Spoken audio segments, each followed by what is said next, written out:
Welcome back to the Coach's Corner, brought to you by Morph, for another in-depth coaching conversation. Each month, we sit down with top practitioners, Morph clients, and pioneers across the coaching ecosystem to explore the future of workplace coaching.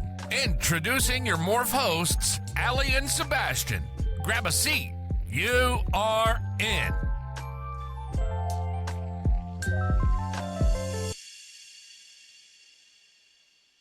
Hold on. Can you hear me now? There you are. There you are. Hopefully That is this is great. better for It is. noise. So, It is. okay. You sound crystal clear. That's All right. great. I think we are there. Perfect. I already clicked recording because my big learning from last week was that we shouldn't overthink this. We Yeah. should just have a free flow, nice conversation, have a bit of fun with it. I realized I was really not paying attention, like I said, to you, right? And I think curiosity should be the driving force of what we do in these chats. And I think we lost it a bit. So my request to you is if we can run it back from the top, we just start from the beginning. We see where we end. Perhaps we run through more than one of the topics that we have in mind. Yeah, that's fine. Good. Okay, so welcome, Allie. Good morning to you. How are you doing today? Good. Thanks for How are joining. you? Thank you so much for having me. Yeah, good. Well, yeah, this is the first episode, so a big experiment, and I'm happy that you are part of it. No, I thought a great starting point was to introduce you the way you introduced yourself on the website. And we have a short bio of you on the website, so I'm just going to go read it out loud. And then you can jump in wherever you feel like. So what we have about you is that you are a seasoned strategic executive assistant and a communications lead with over 10 years of experience supporting C-level executives in the entertainment and tech industries. You have extensive experience in communications with a strong foundation in leadership, strategic thinking, and effective decision making. You work a lot with clients to unlock their full potential, to gain clarity, and create meaningful transformations in both their professional and personal lives. You support individuals in advancing their careers, strengthening leadership skills, and achieve personal growth. Does that resonate a bit? Yeah, it definitely does. I've been very fortunate through my career. I've had a lot of opportunities to work with super high-level executives across various entertainment industries, and through supporting them, I've learned a lot that I can now apply to my coaching, especially with new clients, people looking to grow their career, and especially grow their leadership skills. So again, I've been very, very blessed, and I've learned a lot from these people, but I've learned a lot supporting them and helping them manage their time and set themselves up for, I guess, success. Yeah. Yeah, and somewhere down the line, you have been able to segue into coaching or integrate coaching in your main job, and now you're at a point where I feel you are looking to make this your full-time gig or your full-time occupation. Yeah. Can you take us back to your origin story? How did you get to coaching? Yeah, so especially through supporting C-suite executives, I know through my whole career, it's a lot of coaching up, or at least that's what I would like to call it. So it is not, the hierarchy where we're necessarily coming in on that same playing field. I am supporting up into them, but a big element of that is coaching them through their day, and coaching up is what I call that. So, looking at things beyond just, say, calendar management. While calendar management is a tool that I utilize in my coaching, it is not necessarily the whole aspect of the coaching. More than, say, giving them tools about efficiency and organization, it's about helping coach them through their mindset so that they are best equipped to take on their day. Yeah. No, that's a very interesting hook to the second question that I wanted to ask you, because we have an idea about what productivity and self-management is. And the first thing that always comes to mind is tools, right? Many tools to organize your work and to help you become more efficient. But we know from you that it is much more than that. How would you define self-management and productivity in this regard? Well, I think it's different for every person, but it's basically making sure that you have the mindset in place, the structure in place, the tools in place that you need to function at your highest level. So some people can get really bogged down with emails, for example, and that can really also cloud your mind for the day and kind of put your yourself in a position where you're not really winning throughout your entire day. We're using tools to improve your personal effectiveness and your organization and your efficiency. So maybe that is looking at your calendar and how your time is spent. Maybe that's looking at your energy throughout the day. What are the things that feed your energy? What are the things that take away your energy? And I think really personal effectiveness, it is about using tools, but more than anything, it's about having a mindset in place that allows you to be the most effective. Yeah, does that kind of answer? Leverage them well. Yeah, for sure. And you say coaching up. That means that you were not always assigned to be a coach, but somehow you managed to cultivate a relationship of a coach with C-level executives. That sounds like a superpower. How do you do that? Well, I think it really comes from a relationship with each individual, and coaching largely is relationships. And, I could sit there and I could be really tactical and only care about answering the phones and making sure you're booked at a certain time. But I'm realizing with many of my executives that that's not what's helping them. And they're still coming into their day frustrated. And you can tell just in their interactions, whether it's with me or with other people or let's say clients, that they're just not thriving. So I think that a big portion of that is, building that relationship, getting to know what works for them as that individual and having those conversations and building that out. So I have some really great examples in the past of working with a particular C-suite executive, though it is a common strand amongst many, where they're maybe not being as efficient or as effective as they want to be because they are scattered throughout their day. I'm sure you've heard this and it might relate for you too.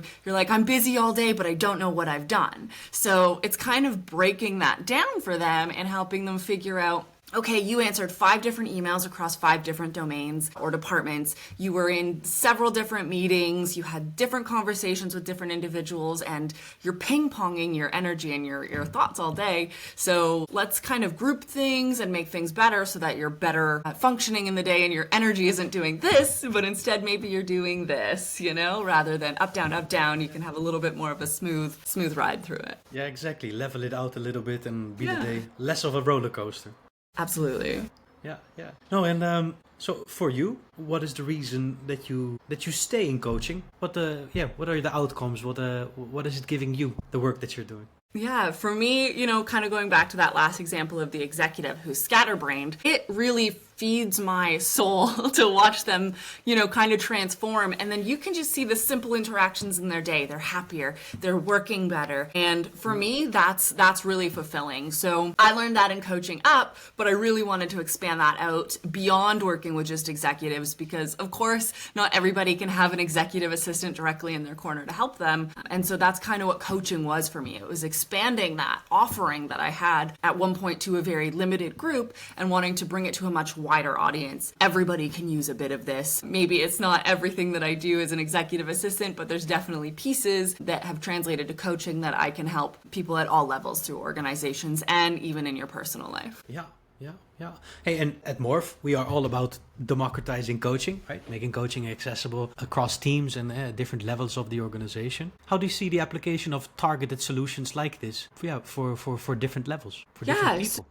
So obviously, I'm very comfortable coaching at that C-suite level, but that being said, every individual at an organization has multiple tasks and responsibilities, and they can also get bogged down in their day. Maybe there's something that they find is a really difficult task, and so maybe we look at, eating the frog first, as they say. So maybe we take care of the hardest task in the day, but we also have it lined up immediately before you get a coffee break, so you get to kind of reward yourself. This is just a small example, but there's definitely lots of ways that every individual could utilize some support in personal effectiveness, efficiency, organization, and coaching in general. Sometimes it's not about the actual tasks. Sometimes it's about your mindset and how you're feeling about those tasks. So we can also absolutely explore that together. Yeah, so it's not just for executives. It's down to every level of the organization. No, exactly. I mean, I am not a C-level executive by no means, but you should see my inbox, my email inbox. Right? Everyone has busy lives, and these are skills that occur in every job where people are busy and need to perform.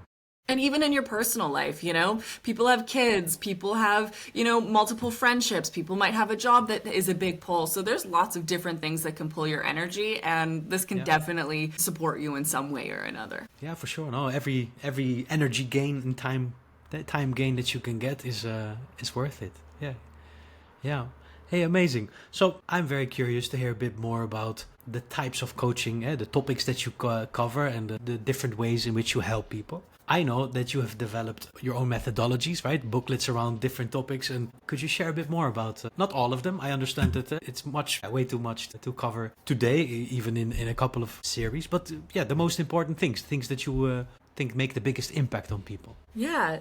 So obviously we can dive into all the specifics and tools in future episodes, but probably my favorite tool that I use, and I don't know if I fully coined it, but I believe I've really developed it out as my own practice, is what I would call a calendar postmortem. And I do this with everybody who I work with. We sit down, we look at your calendar for 2 weeks, a month, depending on how much variation you might have in your calendar will depend on the length of this postmortem. But we really break it down. We color code things, we break them into chunks. We look at exactly how and where your time is spent. Because for me, I believe knowledge is power. And kind of going back to the, I'm so busy, I don't know what I've done all day, let's inform you.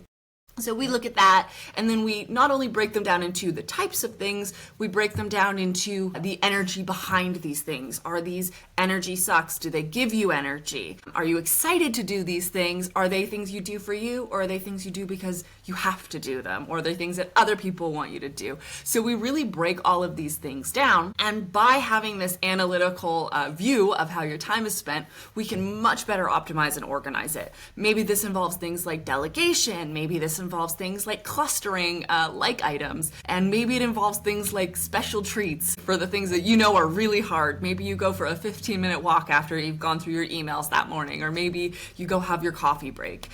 So really, that's probably my favorite tool, and we can walk through that in a much more detailed step-by-step process in future episodes. But I think, yeah, a calendar postmortem is my golden ticket behind how I like to coach. Yeah, and that sounds really powerful too.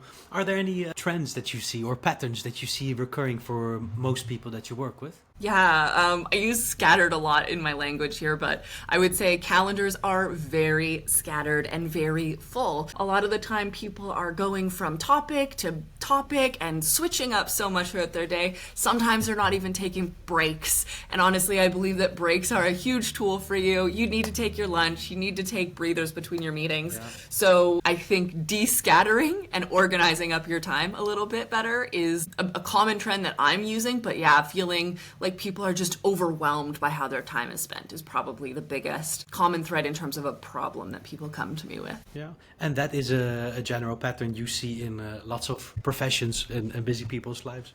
Especially in creative industries, right? Creative brains are constantly firing at like 110%, and you're having a new idea in the background as you're maybe in a finance meeting that's maybe not feeding your creative brain, so your brain is somewhere else, and kind of allocating those times and not having yourself so stretched across different thoughts at the same time is quite useful. For sure. Sorry, the battery of my headphones just died on me, so I'm quickly switching up. That's okay. Now, what is, I think, a particularly pressing question that many of our listeners will have is, okay, I spend an hour of my time with you, or maybe a couple of hours to analyze my calendar. We generate some insights, maybe an action plan, but then the session is over. I go back to my busy life. Mm-hmm. How does coaching play a part in making it actionable, keeping accountable? What happens after you leave? Yeah, so it's not a one conversation and done. We definitely have checkups, but it's not also just about implementing these tools. What it's really about is changing your mindset behind how you're spending your time, especially if we're talking about personal efficiency. Maybe it's not just about how you're spending your time, it's maybe how you feel about entering these things. So while we might give you tools to support yourself, and that is something really practical we can do, we also have to look at your underlying beliefs as to why you feel you need to spend your day, for example, so scattered, or what is that underlying belief as to why emails are maybe really difficult for you. So it's not just addressing the problem, it's changing your mindset so that way it is something that is lasting for the individual. No, exactly. I was about to add that creating new habits is really hard when time is not in an abundance. And so, learning something new might be quick, but applying it and making sure that the behavior sticks in the long term, that is the tricky part. Yeah. And it comes with practice. Like, I'm not going to say I can give you this tool and tomorrow you're fixed, or fixed isn't the right word, but tomorrow you feel like you have much more control over your calendar. But it is taking those tools and implementing them and having conversations and rediscussing it, finding what parts are working for you, and maybe we're tweaking things as we go, because it's not a one shoe fits all. So yeah, it's definitely an ongoing conversation, and if it's a change that you want to make, I'm very confident that we can implement that together. Yeah. Oh, amazing. That's a very nice example. Thank you for sharing. I would love to hear another example, another topic, tool, something that you like to work with that makes a big impact. So again, I think another easy to implement tool is something like automated emails. So, people have lots of things that you're sending the same email over and over again. If you've got that as a problem or a challenge for you, an easy way to address that is, creating email signatures with just as your template response. So that way you're not having to type out that same sentence 100 times a day. That can really be an energy suck. Let's have that as a signature or a template that you can pop right in. And maybe there's a few fields that you change in it and you personalize it. It doesn't have to feel super cookie cutter or generic, but we can give you a template as a starting point to really save you that monotonous energy kind of drain, and just have something that's like really easy, implementable, fast, and ready to go. You mentioned my booklets earlier. I have a few of my examples of my personal go-tos, but every individual is going to have different reoccurring emails or situations, so we can of course tailor that to them. But yeah, I definitely have some ready-to-go ones that I share with my clients off the hop. Now that is something I could get some coaching on. The templates is really that's a area for growth for me, for sure. Well, we could definitely deal with that after in a one-on-one. Yeah, maybe we should. So one other thing that I'm really curious about, we hinted on it before already, but skills like this are traditionally offered in classroom training, in-house company trainings, which we as coaches know that might not always be the most effective way of offering. But I would like to hear your vision on this, right? Why do we do this via coaching and why not via a training, traditional training? Well, I think that's actually one of the things, now that you bring it up, that I really love about Morph specifically, is we like to address the entire organization or the entire team or the entire, let's say, ecosystem, rather than a direct training for a small group of people. Because, it's great if you have your leadership who all know how to use these tools, but a lot of the work is done by the rest of the team. And if they are struggling, then that's going to impact the health of the entire organization. It's going to impact the culture of your organization. So really, I believe that Morph is taking a beautiful, holistic approach and looking at everybody. So everyone has those tools. And I believe too, the culture and the health of the organization will benefit when every single person is best optimized for success, best set up for success. So for me, I think that's really powerful and something that not a lot of organizations or coaching companies are doing. And the other benefit about, say, coaching over training is coaching really does address, as we were saying earlier, underlying beliefs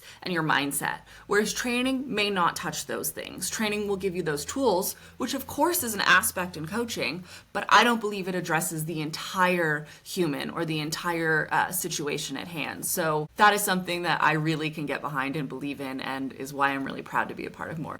Yeah, you put that very well.